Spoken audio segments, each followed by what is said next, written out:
France versus স্পেনের সেমিফাইনালে Spain জিতেছে, ফ্রান্স হেরেছে। কিন্তু প্রশ্ন ওটা নয়, প্রশ্ন হচ্ছে স্পেন কিভাবে জিতে গেল এবং ফ্রান্স কি করে পুরো বিশ্বকাপেও এত ভালো খেলার পরেও এই পারফরমেন্স করে হেরে গেল স্পেনের কাছে। বিদায় নিল বিশ্বকাপ থেকে এবং স্পেন উঠে গেল ফাইনালে। ফিফা ওয়ার্ল্ড কাপ 2026 নিয়ে আমাদের আয়োজন দেশ রূপান্তর present striker, sponsored by Phoenix Finance. Host করছি তাসনিফা মোহনা। আজ আমাদের সঙ্গে আছেন বরাবরের মতো দুজন গেস্ট। আজকে আমাদের সঙ্গে আছেন বাংলাদেশ জাতীয় ফুটবল দলের former captain and footballer Kaiser Hamid এবং আছেন সঙ্গীত শিল্পী Muhin Khan. Welcome to the show ভাইয়া, ওয়েলকাম। ভালো আছেন নিশ্চয়ই। ফ্রান্স এবং স্পেনের যে খেলাটা আমরা দেখেছি, যেটা আসলে আমাদের কাছে মনে হচ্ছিল ফাইনালের আগে বোধহয় আরেকটা ফাইনাল হতে যাচ্ছে। স্পেন যেভাবে খেলেছে তার কাছে ফ্রান্স একেবারেই যেন সহায় ছিল। কি মনে হয় আপনার, কেন এরকম হলো? ধন্যবাদ আপনাকে। আসলে কিছু কিছু টিমে মাঝে মাঝে কিছু ব্যাড ডে যায়। আমি একটু আগে মানে একটি কথা বলি যে আমি আসলে ল্যাটিন আমেরিকান ভক্ত, মানে ফুটবল ভক্ত। তো ছোটবেলা থেকে ব্রাজিল সাপোর্টই করি। তো এই যে ব্রাজিল দেখেন পেনাল্টি সহ 10টা সুযোগ পাইলো, দিন শেষে কি হইলো? গোল নাই, ঝুলিতে গোল নাই। তো এই গোলের খেলা ফুটবল। এখন অবশ্য ব্যাড ডে যায়, এটা সত্যি কথা। France they played throughout the whole tournament very good football they played. এবং এখানে অনেক যারা বিশেষজ্ঞরা আছে সারা বিশ্বেই, আমি অনেক টকশো আমি খেয়াল করি যে বড় বড় যারা বিশেষজ্ঞরা আছে তারা ফ্রান্সকে একদম চ্যাম্পিয়ন ঘোষণাই করে দিচ্ছে। এরকম আছে যে ফাইনালে রুখার মতো ইয়ে নাই, হ্যান্ড নাই। হ্যাঁ, ইনফ্যাক্ট আমার জন্য ভাই এসেছিলেন আমাদের এবং উনিও বলেছিলেন যে 1-0 হবে, ফ্রান্স 1 এন্ড স্পেন 0। 1-0 হোক 2-0 ফ্রান্সকে সবাই এগিয়ে রাখছে। আমি গতকাল 2টা টক শো করেছিলাম, ওখানে বলেছি যে ফ্রান্স এখানে হোঁচট খেতে পারে। এই কারণে জানার ভিতর থেকে যে ভাই এই খেলা আমি স্পেনকে সাপোর্ট করব। মনে হচ্ছে যে ওদের ভিতরে বেশি অহংকার বা এই ধরনের ঢুকে গেছে। সবাই মিডিয়া টিডিয়া সব ওদের ফাইনালে পৌঁছায় চ্যাম্পিয়ন করে ফেলতেছে বা আর্জেন্টিনাকে ফাইনালে পৌঁছায় দিচ্ছে, এরকম একটা কথা। গতকাল আমি রাত্রেবেলা দুপুরে টক শো একটা ছিল, ওখানে বলছি যে আমি ভাই স্পেনকে আমি জয়ী দেখতে চাই, আমি স্পেন সমর্থন করবো এই খেলায়। যাই হোক, এটাই হয়েছে। তো আমি বলবো যে Spain they played very good football. বিশেষ করে তারা বিল্ড আপ করছে যে মানে গোলকিপার থেকে ডিফেন্স লাইন এবং মিডফিল্ডে প্রথমেই তারা এটা নিয়ন্ত্রণ নিয়ে গেছে। এই পুরো প্রসঙ্গটাতে আসবো, আসলে ধীরে ধীরে একটা একটা করে জায়গা আসতে চাই। তার আগে মুহিন ভাইকে বসে রাখছি, তার কাছ থেকে জানতে চাইবো যে যেটি বলছিলেন কায়সার হামিদ ভাই, যে ওভার এক্সপেকটেশনে ছিল যে তারাই হয়তো বা জিতবে, কিন্তু বেলজিয়াম ভার্সেস স্পেনের যে খেলাটা ছিল তারপরে যখন সংবাদ সম্মেলনে লামিন ইয়ামালকে জিজ্ঞেস করা হলো যে আপনারা কি ভাবছেন, তিনি কিন্তু উল্টো কথাই বলেছিলেন। বরং তিনি অনেক বেশি ওভার এক্সপেকটেশন নিয়েছিলেন যে না, আমরা ফ্রান্সের কে নিয়ে চিন্তা করছি না, আমরা ফাইনাল পর্যন্ত যাবো, ফাইনালে উঠবই যদি স্পেন হেরে যেত। কায়সার ভাই যেহেতু ফুটবল নিয়ে বিশেষজ্ঞ, আমি আমার দেখার অ্যাসপেক্ট অফ ভিউ থেকে বলবো যে আসলে খেলাটা হচ্ছে যে ভাইয়া যেরকম বললেন না যে গোল থেকেই আসলে জয়টা ফিরে আসে। মাঠের খেলাতে আমরা অনেক সময় আমাদের এখানে যখন আবাহনী মোহামেডানের খেলা হতো, একজন আরেকজনকে দোষারোপ করতো, এটা বলতো ওটা বলতো। মাঠের খেলাটা ডিফারেন্ট, এক একটা সময় একরকম চেঞ্জ হয়ে যেতে পারে। স্পেন বরাবর কিন্তু খেলেছে ভালো বলেই এত দূরে এসেছেন এবং ফাইনালে পৌঁছে গেছেন অলরেডি। আমার গতকালকের ম্যাচ অ্যানালাইসিস করে যদি দেখতে যাই, তাহলে আমার কাছে মনে হয়েছে যে ডেফিনেটলি তারা এভাবে খেলেছেন বলেই মাঠ ছাড়েননি এবং শেষ পর্যন্ত, বিশেষ করে শেষ 10 মিনিটে মনে হচ্ছিল আরো একটি গোল হয়েও যেতে পারে। মানে খেলার ইয়ামালের একটা গোল তো বাতিল হলো অফসাইডের কারণে, এবং লাস্টের দিকে কিন্তু ইয়ামালকে একটা পেনাল্টিও করছিল। এটা কেন রিপ্লে দেখলাম না বুঝলাম না। একটা ডিফেন্ডার হিসেবে আমি বলবো যে তাকে শুধু একবারই ধাক্কা দেয় না, ধাক্কা দিতে দিতে করে ফালাই দিচ্ছে। ওইটা যদি সে রিভিউ দেখতো আর কি, ভিআর দেখলেই সে পেনাল্টি দিতে বাধ্য যে কেউ হয়তোবা। তাহলে হয়তো মানে 2-0 না 3-0 মানে আমি আমার দৃষ্টিকোণ থেকে যে তাকে প্রথম থেকে ধাক্কা দিচ্ছে, ডি বক্সের ভিতরে যখন ঢুকলো তারা ধাক্কা দিয়ে ফালাই দিল। সে বোধহয় কি ব্যাপার। আচ্ছা কায়সার ভাই, এই জায়গাটাতে আমার একটা প্রশ্ন আছে। প্রথম যে পেনাল্টিটা পেল স্পেন, যেটা কিন্তু আসলে ইয়ামালের কারণেই ঘটেছিল। ইয়ামালের ধাক্কা খেয়ে পড়ে যাওয়ার পরেই তো পেনাল্টিটা দিল রেফারি। অ্যাকচুয়ালি ধাক্কা না, এটা হয়েছে কি আমার মনে হয় যে ওদের, আমি বলবো অল অফ দ্য থ্রো মানে টুর্নামেন্ট প্রথম থেকেই ফ্রান্সের ডিফেন্ডাররা খুব শক্তিশালী ডিফেন্স, মানে ভালো ডিফেন্স খেলছিল। কিন্তু ওই ফ্রান্সের কথা বলছি, কিন্তু সেখানে হঠাৎ করে সে আউট অফ মাইন্ড কেন হয়ে গেল? কারণ ওই লাথিটা, বল এক জায়গায়, আমি কেন একটা প্লেয়ারের লাথি মারবো? হ্যাঁ, একদম ডাইরেক্ট যে লাথি মারছে দ্যাট ইজ ফাউল। তো inside the D box foul হলে এটা পেনাল্টি, এটা কোনো ইয়ে নেই। এটা নট ইয়েলো কার্ড আমি বলতেছি, বা রেড কার্ডও না, ইয়েলো কার্ড না, অনেক অনেক বিতর্কিত অনেক ইয়েলো কার্ড দেখানো হয়েছে। আপনি দেখেছেন যে সুইজারল্যান্ডের 2টা ইয়েলো কার্ড দেখানো হয়েছে, একটা প্লেয়ার কম নিয়ে সুইজারল্যান্ড খেলছে আর্জেন্টিনার সাথে। তো এই যে ইয়েলো কার্ড, এটা ফাউল হয়, ইয়েলো কার্ড না, কিন্তু দেখা গেছে এখানে কিন্তু এই যে রেফারিং নিয়ে বিতর্ক সারা বিশ্বে হচ্ছে এইসব কারণে হইতেছে, যে এখানে একটা ফাউল এক জিনিস, ইয়েলো কার্ড একটু মানে আমি টাসেল করলাম তো ঠিক আছে আমার yellow card, are very dangerous foul সেটা দ্যাট ইজ রেড কার্ড।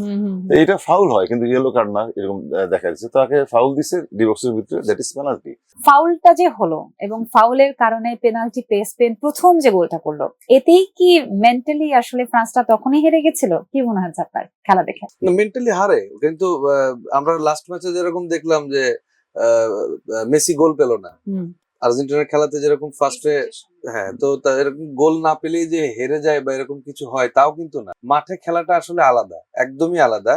আমি কালকে আমার কাছে মনে হয়েছে যে স্পেন জেতার জন্য খেলছেন, এবং একদম প্রথম মিনিট থেকে শুরু করে তাদের 90 মিনিটের পুরো খেলাতে তারা কেউই বলটাকে পাস করতে দেয় না। এমনকি দেখা গেছে যে এমবাপ্পেকে বলই দিচ্ছে না। ওদের যে স্ট্রাইকার গুলো কাজ মিডফিল্ডার থেকে বল নিয়ে যাবে, ওদেরকে সেরকম একটা বল এক্সপেরিয়েন্স করতে দিচ্ছিল না, পাস পাচ্ছিল না, এবং ওরা টোটালটাই ধরে রেখেছে, মানে পুরো মানে খেলাটাই ওদের মধ্যে রেখেছে। তো এটা দেখলে বোঝা যাচ্ছে যে আসলে ওরা মনে হয় মানসিক ভাবে প্রথম গোল হওয়ার পরে একটু হেরে গেছে, এরকম মনে হয়। ভাইয়া, স্পেনের মিডফিল্ড কালকে খুবই স্ট্রং ছিল এবং যে কারণে মাইকেল ওলিজিকে আমরা বিশ্বকাপে এ যাবৎকালে যত ভালো পারফর্ম করতে দেখেছি, কালকে কিন্তু তিনি একেবারেই চান্স পাননি। এমনকি লাস্টের দিকে এমবাপ্পে খুব ফ্রাস্ট্রেটেড হয়ে গেছিলেন।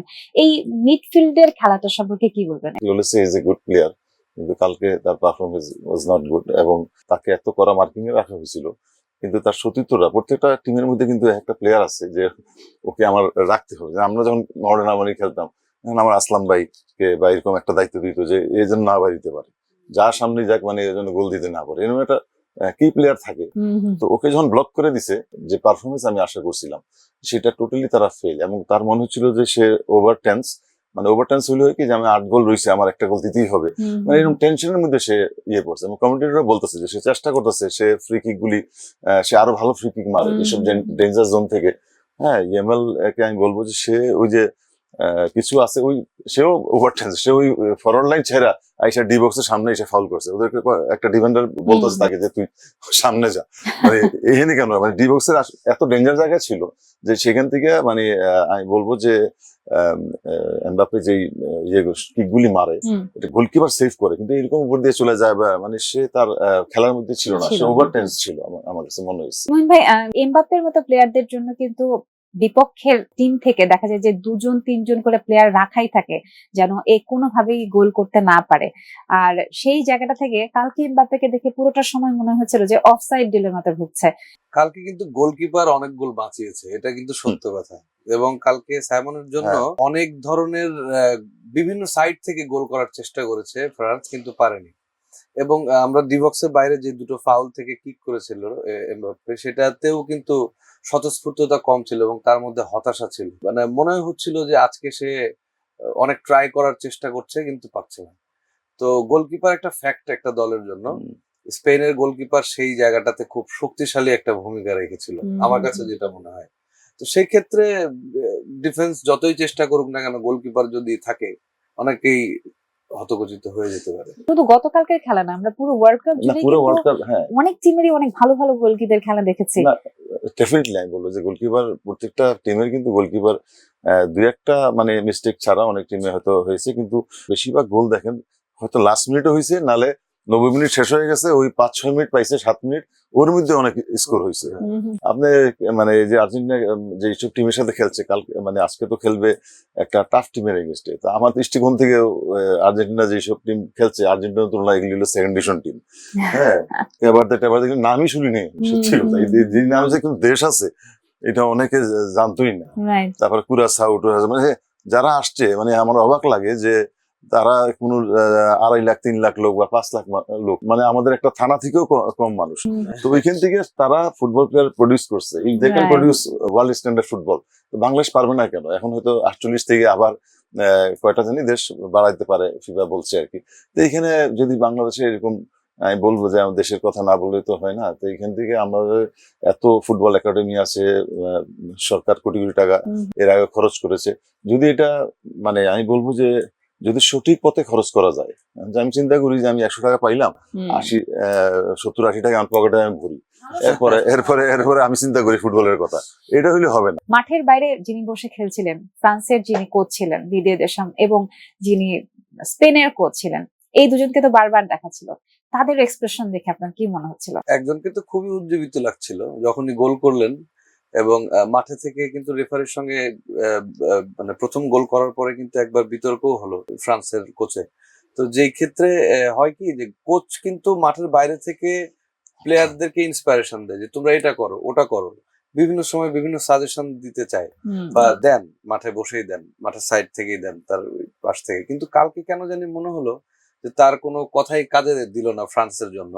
ফার্স্ট হাফের পরে কিন্তু অলিজিকে তুলে নিতে বাধ্য হলেন কোচ, এবং সাবস্টিটিউশন নামালেন যাতে করে খেলার মুডটা একটু হলেও চেঞ্জ হয়। এখন লাস্ট মিনিট গুলিতে হয়েছে, দেখা যাচ্ছে যে এক্সট্রা টাইম এখানে ডিসিশন গুলি হয়েছে, 2-2 ড্র চলতেছে, ফট করে একজন গোল দিয়ে দিল। এখন এখানে যদি ফ্রান্স সত্যি কথা যদি একটা গোল পরিশোধ করতে পারতো, তাহলে কিন্তু ফট করে চিত্রটা চেঞ্জ হয়েছে। মানে এটা কিন্তু মানে খেয়াল করবেন যে সাইড বেঞ্চ থেকে যেটা বলতেছে, যেমন আমি বলছি ইএমএল এত সেও টেনশন নেই, সেও গিয়ে ডিফেন্স করতেছে, আরে তত ওখানে যাওয়ার দরকার নাই, সে কিন্তু ডেঞ্জারে ফেলা দিছিল টিমরে। যে জায়গায় 2-3টা ফাউল করছে সে বক্সের আশেপাশে, আমি তো ডিফেন্স খেলি, ওই বক্সের আশেপাশে গিয়ে ফাউল করলে আমারও মেজাজ খারাপ হয়েছে, তোর এখানে নাইমে আমার সঙ্গে সাব্বিরে দেখা যেত, নিচে নেমে গেছে। তো ওই জোনগুলি খুব ডেঞ্জার, তো সে এখানে এসেও ডিফেন্স করছে। অর্থাৎ তারা এতটা সবাই 11 জন ছিল যে আমরা গোল দিতে পারি না, পারি গোল খাবো না, এই স্ট্র্যাটেজিতে তারা নামছে। এবং এটা তো তারা পুরো বিশ্বকাপ জুড়েই করেছে। করেছে বিশ্বকাপ, কিন্তু কালকে খেলাটা তো ডিফারেন্ট। কালকে খেলা তো নাম্বার 1 টিমের সাথে খেলতেছে। আমরা যে খেলাটা নিয়ে কথা বলছি, গতকালকের ম্যাচটা সেম প্যাটার্নের ম্যাচ আমরা কিন্তু দেখেছি ইউরো চ্যাম্পিয়ন যে খেলাটা হচ্ছিল, সেখানেও কিন্তু ফ্রান্স লাগাতার দুর্দান্ত খেলে আসছিল, বাট যখন স্পেনের সঙ্গে খেলাটা পড়লো কাছাকাছি টাইপেরই পারফরমেন্স দেখেছি। তো সেটারই কি পুনরাবৃত্তি হলো, কি বলবেন? না, ডেফিনেটলি সেটাই আমার মনে হচ্ছে সেগুলো, কিন্তু সেই খেলা কিন্তু ফ্রান্স আরো মানে পারফরমেন্স আরো ভালো করছিল। মানে এখানে তো হাড্ডাহাড্ডি লড়াই হয়েছে, কিন্তু এখানে আমার মনে হয়েছে যে মানে কি বলবো আর, মানে আমার হাসিও লাগতেছে না, মানে আশ্চর্য হয়ে গেলাম যে এত বড় একটা নাম্বার 1 র্যাঙ্কিং এর টিম যে এই ফুটবল দিচ্ছে। একটু আগে যে আমার ছোট ভাই বললো যে 3-4টা খেলেও কোনো ইয়ে ছিল না, যে 3 গোলও জিততো, 4 গোল অসম, মানে তারা যে সুযোগ পাইছে এবং তারা যে খেলাটা দিয়েছে, আসলে ওই ফ্রান্স 3 গোল 4 গোল নিয়ে বিদায় হইতে হতো। 2টা খাইছে, ওদের ভাগ্য ভালো যে 2 গোল খেয়ে হয়েছে। তবে একটা জিনিস বললাম না, যদি গোল রিটার্ন হইতো তাহলে কিন্তু আরে বাপরে বাপ, তাহলে কিন্তু ওরে রাখাটা মুশকিল, একটু হাড্ডাহাড্ডি লড়াই হতো এর মধ্যে। কারণ Mbappe is very fast player. কালকে যেন ভাই কালকে খেলাটা 2-0 জন্য না, কালকে কেন জানি মনে হয়েছিল যে এটা এক্সটেনশন হয়ে হয়তো পেনাল্টিতে যাবে, একদম শেষ করে খেলবে, এটা তো সবাই, আমার সাথে অনেকে খেলা দেখতেছিল, আমরা এক জায়গায় খেলা দেখতেছিলাম, এক্স প্লেয়ার ছিল, আরো অনেকে ছিল, তারা বলছে আরে গোল হবে, মানে যারা মানে ফ্রান্স সাপোর্টার বলতে পারে 2 মিনিট আগেও 2টা দিব, এই সেই মানে হ্যাঁ। তখন আমি বলছি না, কারণ খেলার যে ধারা মনে হচ্ছে হয় 3টা খাইবো আর একটা খাইবো, নাহলে এটা সম্ভব না। বাট এই যে গোল দেওয়ার ব্যাপারটা লাস্ট মিনিটে, যেটা কিন্তু আমরা আর্জেন্টিনার সঙ্গে কেপ ভার্দের ম্যাচ এবং আর্জেন্টিনার সঙ্গে ইজিপ্টের ম্যাচেও দেখেছি, যে প্রথম দিকটাতে অনেকক্ষণ খেলা দেখে মনে হচ্ছিল যে আর্জেন্টিনা বোধহয় এবারে হেরে গেল, বাট লাস্ট মোমেন্টে গিয়ে কিন্তু আসলে ওই যে দাবার চালটা পাল্টে গিয়েছিল। তো আপনার কি মনে হয়, যদিও দুই দল, ইংল্যান্ড এবং আর্জেন্টিনা, একটা লাতিন আমেরিকার দল, একটা ইউরোপিয়ান টিম, দুজনের খেলার ধরন আলাদা, তারপরেও কি এই সেমিফাইনাল থেকে তারা কোনো শিক্ষা নিতে পারে? একটা জিনিস আমি মানে যতটুকু ছোট জ্ঞানে জানি, যে বিশ্বকাপের মাঠটা কিন্তু তৈরি হয় বিশ্বমানের প্লেয়ারদের জন্যই। ওইখানে আমরা এই মাঠের মতো নর্মাল মাঠের মতো খেলা হয় না, তো ওইখানে খেলাটা আসলে একটা আলাদা বিষয় থাকে। আর্জেন্টিনার সাথে আজকের যে খেলাটা হবে, ইংল্যান্ড তো দুটোই শক্তিশালী দল এবং ওয়ার্ল্ড র্যাঙ্কিং এ তারা টপ 5 এর মধ্যেকার দল। দুটো দলেরই পসিবিলিটি আছে ফাইনালে যাওয়ার, কিন্তু ওই যে বলা যায় যে শেষে গোল যার হবে সেই জিতবে। কারণ আজকের সেমিফাইনালের পরে আসলে বলাই যাচ্ছে না কি হতে পারে ইংল্যান্ড ভার্সেস আর্জেন্টিনা। এটা সত্য কথা, এখনো মানে বলা যাচ্ছে না, আনপ্রেডিক্টেবল। কিন্তু আর্জেন্টিনা যে মানে এখন যে ফেস করতেছে যে টিমকে, এটা আগের টিমগুলির মতো না। আপনি দেখেন যে লাস্ট ম্যাচে তারা মানে মিশর যেভাবে অ্যাবিউজ করে কথা বলছে যে হুম, জালিম কি রেফারি, সে চোর রেফারি, মানে এগুলি যুক্তি আছে বলে বলছে আর কি। যেমন লাস্ট গোলটা যে আর্জেন্টিনা দিল, সে রিপ্লেতে দেখা গেছে যে ডি বক্সের মধ্যে আগে ফাউল হয়েছে, হুম, ওই যে ইয়েকে ফালাই দিল যে সালাকে, ফাউল তো উল্টা ওরা পেনাল্টি পায়, মানে হেরে যায়। হুম, তো এখানে বলবো যে আসলে আর্জেন্টিনা একটু করছে, অনেক লাক ফেভার করছে তাদের। হ্যাঁ, হ্যাঁ, হ্যাঁ, মানে একটা আত্মঘাতী গোলে কাবাদের সাথে তারপরের ম্যাচও দেখা গেছে যে কোন রকমের 3-2 জিতছে। যতই লাক ফেভার করুক আলটিমেটলি এটা ফুটবলের মাঠ হ্যাঁ, এবং ফুটবলের খেলেই খেলা। জিততে হবে। হুম, হুম। সেক্ষেত্রে আপনার কি মনে হয় না যে আজ থেকে প্রায় এত বছর আগে যে ফকল্যান্ড যুদ্ধ, যেটা এত বেশি বিতর্কিত, সেই প্রতিশোধটা নেওয়ার চেষ্টা আবারও আর্জেন্টিনা করবে এই মাঠে? না, এটা তো আর্জেন্টিনা ইংল্যান্ডের সাথে ফাইট তো এখন থেকে না। সেই আপনি খেয়াল করবেন, 50-60 সেই বছর। আপনি ম্যারাডোনার কথাই বলি, সে যে সময় যে 2টা গোল দিল হ্যাঁ, ম্যারাডোনা হ্যান্ড একটা গোল। হাত দিয়ে, যে হ্যাঁ। পরে তাকে অনেকে প্রশ্ন করেছে ভাই এটা হাতে না মাথায়, বলছে ভাই এটা আমার হাতে না, এটা হ্যান্ড অফ গড, এটা ইটস নট মাই হ্যান্ড। তো এইভাবে সে এড়াই গেছে। তো ওই সময় ক্যামেরা যদিও এতটা উন্নত মানের ছিল না, হ্যাঁ। তারপরে দেখা গেছে মানে এমন জায়গায় পড়ছে এটা হাতে না মাথায়, পরে এটা তো বেনিফিট অফ ডাউট, যে কারণে ওকে হ্যান্ড বল আর দেয় না, এটা গোল। তারপর আমি বলবো যে গোলটা ম্যারাডোনা দিছে, এটা ইতিহাসে আমার এখনো চোখে ভাসে, যে এত মানে টাফ ডিফেন্ড লাইন ছিল সেই সময়। সে সময় তাদের 6 জনকে কাটায় যে গোলটা দিছে, এরকম। তো ওটা দেখার এখানে মতো একটা দেখার গোল মতো ছিল, একটা গোল। সত্যি। ইংল্যান্ডের একটা সুযোগ আসছে এখানেও একটা রাইট। মানে প্রতিশোধ নেওয়া, সেই অনেক বছর আগে 66-এ তারা চ্যাম্পিয়ন দেখা হয়েছিল। যাক কি করে। তো এখন দেখা যাক, মানে আমি যদি আমার বাড়ি সিলেট, আমার একটা ফ্যাসিনেশন আছে এগুলোর প্রতি। আবার আবার আর্জেন্টিনা যে ল্যাটিন দল, গতবার আমি আর্জেন্টিনাকে করছিলাম যে ফাইনালে যাক বা চ্যাম্পিয়ন হোক, কিন্তু এবার তো মানে আমি আমি চাই যে ইংল্যান্ড যাক ফাইনালে, নতুন একটা দল আসুক, ইংল্যান্ড আচ্ছা ফাইনালে মুহিন যাক। ভাই, চাওয়া এক জিনিস আর যেটা বাস্তবতা সেটা আরেক জিনিস। কি মনে হয়, সাহেবরা এবার জিতে যাবে নাকি আর্জেন্টিনাই? আমি যেহেতু আর্জেন্টিনার সাপোর্টার, থাকবে একটা মনের মধ্যে থেকে চাওয়াই থাকবে যে না আর্জেন্টিনা হ্যাঁ, খুব জিতুক। টেনশনে কারণ আছে না, জার্মানি। কারণ হচ্ছে মেসির একটা জাদু, মেসির এটা শেষ বিশ্বকাপ মনে হয়, Right. এরপর আর সে খেলতে পারবে না।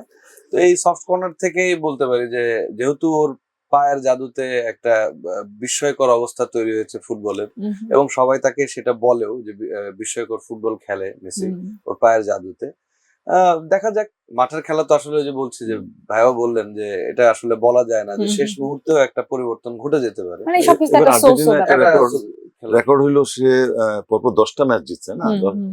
হ্যাঁ 10টা ম্যাচ উইন, মানে গত ওয়ার্ল্ড কাপ নিয়ে এই ওয়ার্ল্ড কাপ এখন পর্যন্ত কোনো ড্র হয় না, কিন্তু উইন Right. করতে করতে মানে এটা হচ্ছে মানে রিয়েল Tremendous, রেকর্ড। এই right. রেকর্ডটা মানে ভাঙ্গা যে কত কঠিন হবে মানে কোনো দলের প্রতি, এবং আজকে একটা মানে রিপোর্ট পড়তে গিয়ে দেখছিলাম ভাই যে খেলায় লিখলো যে মেসির 39 বছর বয়স হয়ে গেছে, হুম। মাঠে একটু কম দৌড়ান, আগের মতো না দৌড়ান। তো এইখানে কিন্তু আজকে যদি মেসি না দৌড়ায় তাহলে পরে কিন্তু সম্ভাবনা না, খুব এটা আমি বাজে থাকতে পারে। এটা আমি ওদের সাথে একমত না, কারণ জি। মেসি ইজ স্টিল, মানে আমি বলবো যে বেস্ট পারফরমেন্স হ্যাঁ। দিস ইয়ার। আপনি যদি প্রথম দিক থেকে দেখেন যে প্রত্যেকটা মেসির গোলে, মানে অনেকে মনে করছিল পুরা মেসি নির্ভর আর্জেন্টিনা, হুম। মানে মেসি গোল না দিলে, লাস্ট ম্যাচে হয়তো মেসি গোল দিতে পারে নাই, কিন্তু তার সত্যি তো তিনটা গোল দিছে। Right. তো এতে বোঝা যায় যে হয়তো মেসি গোল না দিতে পারলেও তার আশেপাশে যারা আছে যে কেউ গোল দিতে পারে। আবাহনী এবং মোহামেডান নিয়ে আপনি শুরুতেই খুব কথা বলছিলেন, খেলা দেখেছেন কখনো? হ্যাঁ, আবাহনী নাকি? মোহামেডানের খেলা ছোটবেলায় বাবার সাথে এসে দেখেছি, আচ্ছা, এবং আব্বু এখনো খুব মানে এখনো সারা রাত জেগে ফুটবল খেলা দেখেন। কেমন ছিল এই এক্সপেরিয়েন্সটা একটু শুনুন। আহ, আরে বাবা, দেশ দুই ভাগে ভাগ এটা হয়ে এটা গেছে। এটা আসলে হ্যাঁ সত্যি কথা, তখন মানে হ্যাঁ। দুই ভাগে ভাগ হয়ে যেত। মোহামেডান, আব্বু মোহামেডানের মানে পছন্দ করতো, হুম। আমরাও একটু বাচ্চারা যেহেতু বাবা মোহামেডান পছন্দ করে না, আমরা মোহামেডান। মোহামেডানের খেলা দেখতে যেতাম। হুম। তো আমার মনে আছে যে খুব অন্যরকম একটা খেলা, মানে আমরা তো বিশ্বকাপটা মাঠে গিয়ে ওভাবে দেখতে পাওয়ার সুযোগ হয়নি, বাট বাংলাদেশের বিশ্বকাপ মানে তখন ছিল যে মোহামেডান আবাহনী। এখনো বলবো যে বাংলাদেশের মানুষ ফুটবলকে দেখেন কতটুকু ভালোবাসে। সেই মোহামেডান আবাহনী আমাদের যুগে পুরা দেশটা দুই ভাগে ভাগ হয়ে যেত, হুম, হুম। এমন মারামারি লাগতো যে এরকম কল্পনা করতো। তো আমি মানে লাকি এবার যে ব্রাজিল আর্জেন্টিনা মুখোমুখি হয় নাই, হুম। বুঝলে আমার মনে হয় পুলিশ কন্ট্রোল করতে পারতো না, যে বড় বড় স্ক্রিন গুলি সব বন্ধ করে দিতে হতো। হুম, হুম। মারামারি যে লাগবে, মানে কয়জন যে মারা যেত, কি অবস্থা হইতো, এর উপর আল্লাহ জানে। ফ্যানদের ভাগ হয়ে যাওয়া, মারামারিটা টক্সিক পর্যায়ে চলে যায়। কিন্তু আপনাদের সময়, এই যে এখন যেরকম ব্রাজিল আর্জেন্টিনা নিয়ে আমরা দেখছি, আপনাদের সময় বিষয়টা আসলে আরো কিরকম ছিল? তোটা ছিল, মনে করেন আমি বাসা থেকে বেরোলাম, কেউ যদি চাকরিজীবী হতো যে হতো, হঠাৎ করে আজকে দেখি কি রে সাদা পতাকা চতুর্দিকে, তার মানে আজকে মডার্নের খেলা। ও আবার কি রে নীল পতাকা, তার মানে আজকে আবাহনীর খেলা। মানে সারা শহর কেন সারা বাংলাদেশে এরকম মানে, আর যদি সাদা কালো এবং নীল দুটোটা পতাকা উঠতেছে, হুম, হুম, হুম। পতাকা নিয়ে বহুত মারামারি হইতো, পতাকা দখল নিয়ে। যেমন এই চক্করটা ওখানে পতাকা ইয়ে স্থাপন করতে গিয়ে ধরেন মডার্ন পতাকা লাগাইছে, হুম। আবাহনী লাগাইতে চাইছে, এর মধ্যে মারামারি। মানে আমি এটা দখল করছি, এটা আর কোনো পতাকা লাগবে না। মানে এখনকার ব্রাজিল একবারে আর্জেন্টিনার একদম মতো। আর্জেন্টিনা ওখানে পুলিশ মোতায়েন এরকম, মানে মডার্ন আবাহনীর পতাকা গাড়া নিয়ে খেলা তো মনে করেন 3 দিন পরে ওই যে মানে পতাকাগুলি উঠতেছে। তারপরে যে উল্টানে মনে করেন কি হারা 10 ফিট বানাইছে, 20 ফিট বানা, আরো ওদের তো বিভিন্ন রকমের গালাগালি মুখে হইতো। হ্যাঁ, বানা 20 ফিট বানা খেলাইছে, 25 ফিট বানা, এরকম মানে পতাকা একটা মডার্ন আবাহনীর মধ্যে পাগল ভক্ত। পাগল। মানে এরকম এই যে এখন যেরকম আছে এরকম হইতো। তো এই তো লাস্ট মানে কেন আমি বলবো যে 16-17 বছর তো মানে ফুটবলের অবস্থা একদম দৈন্যদশা। কিন্তু এই লাস্ট 2 ইয়ার্স হামজা চৌধুরী আসার পরে এখন কিন্তু ফুটবলটা আবার জেগে উঠছে। রাইট। বাংলাদেশের মানুষ দেখেন এই যে লাস্ট যে খেলাতে অনলাইনে যে টিকিট, হ্যাঁ 10-12 মিনিটের মধ্যে পুরো 18,000 টিকিট সেল হয়ে গেছে। মহিন ভাই, ছোটবেলার আবাহনী মোহামেডান যেভাবে দেখেছেন আপনার দৃষ্টিতে ফ্যান হয়ে, ওই সময়টা ফিরে আসছে বোধহয়, একটা আশার বাণী তো আমরা দেখতে পাচ্ছি। এই যে 18,000 টিকিট সোল্ড আউট হয়েছে, এটার মধ্যে দিয়ে কিন্তু এরকম একটা সূচনা হয়ে গেল। সো আবারও কি ওই রকম আবাহনী মোহামেডানের মতো ফুটবলটা বাংলাদেশে দেখতে চান? কিরকম দেখতে চান? আমি ভাইয়ার সূত্র ধরে একটা কথা বলি, কোপা ভার্দের মতো ছোট দেশ যদি হ্যাঁ। দেশে মানে ওয়ার্ল্ড কাপ খেলার জন্য আগ্রহী হতে পারেন, বা খুব ভালো নাকানি চুবানি খেয়েছে কিন্তু আর্জেন্টিনার সাথে হ্যাঁ, খেলা, এটা ঠিক। সত্য কথা। তো আমাদের বাংলাদেশ ফুটবল ছোটবেলা থেকে আমরা যেরকম দেখি, আমরা কিন্তু ক্রিকেটের চাইতে ছোটবেলায় আমরা ফুটবলটাকে বেশি পছন্দ করতাম। এখন যদিও ন্যাশনাল পর্যায়ে ক্রিকেট এগিয়ে আছে ফুটবলের হুম, চাইতে, হুম, কিন্তু আমরা ছোটবেলা থেকে সবাই ফুটবল খেলতাম। আমি আশাবাদী যে ইনশাল্লাহ যদি ভালো কোনো গ্রুমিং হয়, কোচ ভালো একটা পায়, আমাদের যদি প্লেয়ার্সরা সেই ধরনের সুযোগ সুবিধা পান যেটা ইন্টারন্যাশনালি এইসব হুম। দলগুলো পায়, অবশ্যই আমাদের দেশের প্লেয়ার্সরা খেলবে। কেন খেলবে না? অবশ্যই খেলবে। আপনি যেহেতু বিশ্বকাপের প্রাথমিক বাছাই পর্বে খেলেছেন, এখন বাংলাদেশকে যদি আমরা ওই জায়গাটায় দেখতে চাই যে বাংলাদেশ ওয়ার্ল্ড কাপ খেলবে, তাহলে বাংলাদেশের প্রস্তুতিটা কেমন হওয়া উচিত? বিশ্বে যত টপ মোস্ট প্লেয়াররা খেলে তাদের একটু ব্যাকগ্রাউন্ডটা দেখেন, হ্যাঁ, যে তারা কিভাবে আসছে, ঠিক আছে, এটা দেখলে বোঝা যায়। তারা কিন্তু পিকটাপ হয়েছে আন্ডার 6, আন্ডার 8, এর মধ্যে থেকে তারা কিন্তু কোচের আন্ডারে চলে গেছে বা দেখা যাচ্ছে ওই সময়। তো ওই সময় আমাদের দরকার এই আন্ডার 6, আন্ডার 8, আন্ডার 10 এই স্কুল ফুটবলের উপরে জোর দেওয়া দরকার। প্লেয়ার বাড়ি করতে হবে ওই সময় থেকে। এদেরকে যদি আমরা ট্রেনিং দিয়ে আনতে পারি, বাংলাদেশের বিকেএসপি আছে, আমি প্রত্যেকটা টক শোতে প্রায়ই বলিয়ে থাকি, এরকম বিকেএসপি প্রত্যেকটা থানা জেলা লেভেলে করা দরকার। অর্থাৎ খেলাধুলার পাশাপাশি এটা নট অনলি ফুটবল, আমি বলছি ফুটবল ক্রিকেট হোক, যেকোনো খেলা, হ্যাঁ যেকোনো। sports। আমার মা অনেকবার অনেক ক্রীড়ামন্ত্রী আসছে, এরা বলছে যে দাবা খেলা ইটস এ ভেরি মানে চিপ, মানে একদম সস্তা দামের খেলা, বাট এটা খুব হাই, মানে এটা দরকার আর কি স্কুল লেভেলে। অনেকে বুঝাইছে যে আমরা তো ব্রেন শার্প। ছোটবেলায় আমরা বইতেই রানী হামিদের নাম পড়েছি, তাই না? এটা আমাদের জন্য একটা বিশাল ব্যাপার ছিল। তো এই যে দাবা বলেন অন্যান্য জিনিস বলেন, এটা যদি ছোট থেকে যদি স্কুল লেভেল থেকে শুরু না করা হয় তাহলে আমরা প্লেয়ার গড়তে পারবো না। জি। কিন্তু আমরা তো সেরকম কোচ পাইনি, পৃষ্ঠপোষকতা পাইনি, বা ফেডারেশন আন্ডারে কোনো হুম। ইয়ে পাইনি। আমরা খেলে হঠাৎ করে যখন আমাদের বয়স 18 হয়েছে বা 17-18, তখন আমরা সেকেন্ড ডিভিশন খেলছি। সেকেন্ড ডিভিশন থেকে পিকড আপ হয়েছি ফার্স্ট ডিভিশনে, তখন ফার্স্ট ডিভিশনে ভালো খেলছি, তারপরে মডার্নে বা জাতীয় দলে পরে আসলাম। কিন্তু ওই সময় স্কুল যদি কেউ বলতো যে স্কুলে কারা কারা ভালো খেলে, হ্যাঁ, তখন দেখা গেছে যে 2-4 জনের মধ্যে আমার নাম পড়তো এবং এখান থেকে পিকড আপ। তো এই জন্য এই বিকেএসপির মতো এরকম যদি স্কুল প্রত্যেকটা থানা লেভেলে করা যায়, বেশি না আপনি ধরেন 10টা ইভেন্টে ধরেন দিয়ে শুরু করলো, তাহলে ডেফিনেটলি আমি বলি ওয়ার্ল্ড লেভেল আমরা ধরতে পারবো। ওকে, থ্যাংক ইউ সো মাচ ভাইয়া আজকে আসার জন্য, এবং পাস্ট এক্সপিরিয়েন্স গুলো আমাদেরকে শোনালেন, সেটা অনেক বেশি ভালো লাগলো। আর মহিন ভাই, আপনি খেলাপ্রেমী মানুষ, আপনাকে আমাদের অনেক ভালো লেগেছে। যাওয়ার আগে আপনার কাছে একটা গান শুনবো, তার আগে আমি একটু বিদায় নিয়ে আসি। দর্শক, এতক্ষণ আমাদের সঙ্গে যারা ছিলেন তারাও কমেন্ট সেকশনে লিখতে ভুলবেন না আপনার প্রেডিকশন ইংল্যান্ড ভার্সেস আর্জেন্টিনার সেমিফাইনাল ম্যাচে কি হতে যাচ্ছে, আর সেগুলো নিয়ে কিন্তু আমাদের পরবর্তী আয়োজনে কথা হবে। দেখছিলেন এতক্ষণ ফিফা ওয়ার্ল্ড কাপ 2026 নিয়ে আমাদের আয়োজন দেশ রূপান্তর present striker, sponsor by Phoenix finance.